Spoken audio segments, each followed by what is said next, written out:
जेएसपीजों फुख्रि रिफारिं खालायनाय जादों लोगोफोर। बेयावनो माखासे जोङो खुसियाफोरबो मोननाय जादों लोगोफोर।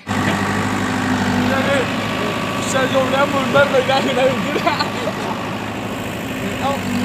नोंथांमोनाबो लानो होन्दोंमोन। दा फिसाबो होनहरदोंमोन गिदिर मालिक होननानै आं होनो 150 थाखाबा लांफैगौ दा